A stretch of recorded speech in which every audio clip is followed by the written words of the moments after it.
안녕하세요. 오늘 우리 함께 살펴볼 말씀은 민수기 32장 1절에서 19절 말씀입니다. 오늘 말씀은 이스라엘 백성들이 미디안과의 전쟁에서 승리한 직후의 상황입니다. 그들은 하나님이 주신 승리를 만끽하고 은혜로운 분배까지 마친 상태이죠. 그런데 이 상황에서 다시금 인간의 탐욕이 불타오르기 시작합니다. 오늘 죄의 유혹에 특히 흔들린 두 개의 지파가 등장하는데요. 1절에 보면 어떤 지파들입니까? 르우벤 지파와 갓 지파입니다. 그들은 이미 미디안과 전쟁 후 정복한 땅을 보았습니다. 안정적이고 풍족한 이 땅을 바라보면서 그들은 인간적인 생각에 빠지기 시작합니다. 어떤 생각이었나요? 그들이 보기에 이미 정복해서 서 있는 이 땅은 참으로 목축하기에 안성맞춤인 땅이었습니다. 그리고 공교롭게도 르우벤 지파와 갓 지파에게는 무엇이 많았다고 합니까? 그들에게는 엄청나게 많은 가축의 떼가 있었다. 성경은 기록하지 않습니까? 그렇기 때문에 이 지파들은 이렇게 생각한 것이죠. 우리가 굳이 위험을 무릅쓰고 요단강을 건너갈 필요가 있을까? 이미 이 땅이 우리에게 적합한 땅이니 이 땅을 기업으로 요구하고 전쟁을 피하면 일석이조가 아닌가라고 생각했을 것입니다. 그들은 자신이 유리한 대로 생각하고 이것이 아주 지혜로운 행동이라고 판단했을 것입니다. 하지만 중요한 것은 하나님의 생각이죠. 하나님은 이 행동을 어떻게 평가하셨을까요? 그들의 이 요구에 모세가 뭐라고 답하는지 보면 알 수 있습니다. 오늘 본문 6절, 7절을 한번 같이 읽어볼까요? 시작. 모세가 갓 자손과 르우벤 자손에게 이르되 너희 형제들은 싸우러 가거늘 너희는 여기 앉아 있고자 하느냐? 너희가 어찌하여 이스라엘 자손에게 낙심하게 하여서 여호와께서 그들에게 주신 땅으로 건너갈 수 없게 하려 하느냐? 아멘. 네. 모세는 그들의 악한 마음을 다 알고 이렇게 말하고 있죠. 너희 형제들은 하나님의 뜻을 따라 다 전쟁하러 가는데 너희는 여기 앉아 있으려고 하느냐? 라고 말입니다. 이렇게 말하면서 모세는 그들의 악함을 아주 따끔하게 지적하고 있는 것이죠. 그리고 그 다음에 나오는 말이 더욱 중요한데요. 7절을 보면 모세는 이 두 지파가 이스라엘 자손을 낙심시키고 있다라고 말합니다. 이것은 정확히 무슨 뜻일까요? 이 말은 이 두 지파의 탐욕적인 행동 때문에 공동체가 피해를 입고 있다라는 뜻입니다.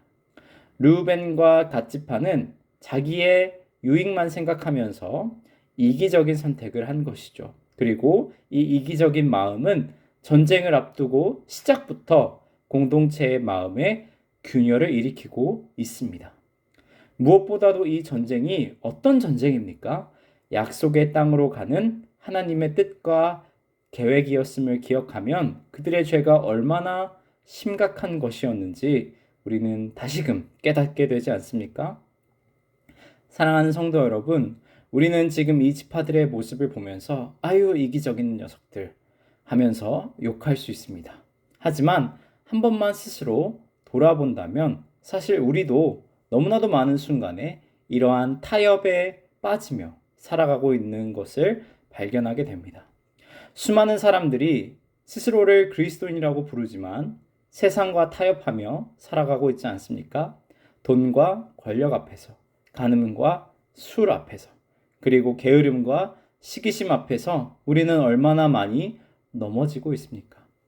우리는 반드시 기억해야 합니다. 이러한 타협은 늘 우리를 죄의 깊은 구덩이 속에 빠져들게 만듭니다.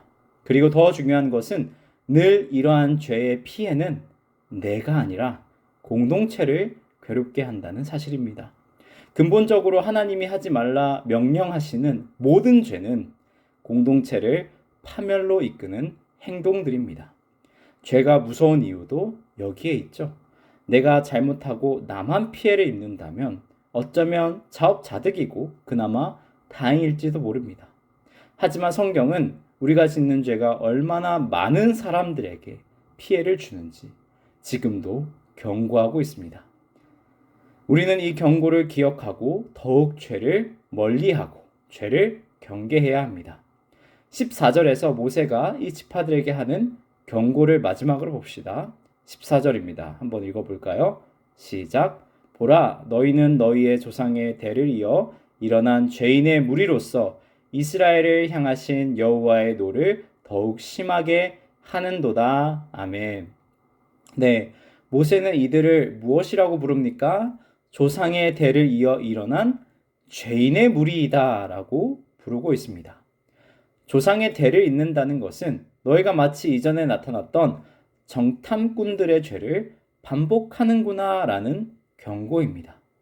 이 경고는 무엇을 우리에게 가르쳐 줍니까? 우리가 이렇게 늘 반복되는 죄의 유혹 앞에, 타협하는 삶의 유혹 앞에 놓이게 될 것이라는 경고입니다. 모든 영적 세대에는 이러한 영적 싸움이 나타나게 될 것입니다. 그러므로 우리는 서로를 위해, 공동체를 위해서 기도해야 합니다. 하나님의 뜻 앞에서 우리가 서로 내 욕심만을 앞세우지 않도록 기도해야 하는 것이죠. 내 욕심이 아닌 하나님의 뜻으로 한 마음이 된 공동체에게 하나님은 이 땅의 유업이 아닌 하나님 나라의 축복을 약속하고 계십니다. 성도 여러분, 무엇을 받으시겠습니까? 이 땅에서 잠깐 있다 사라질 땅의 유업입니까? 아니면 영원히 우리에게 주어질 하나님 나라의 약속입니까? 오늘 말씀에서 하나님은 약속의 땅을 바라보며 나아가라고 명령하십니다. 이 명령과 약속을 기억하며 하나님 나라에 속한 백성들의 삶이 우리의 삶이 되기를 소망합니다. 이 땅에서 우리는 예수님을 닮아 나그네의 삶을 살아갑니다.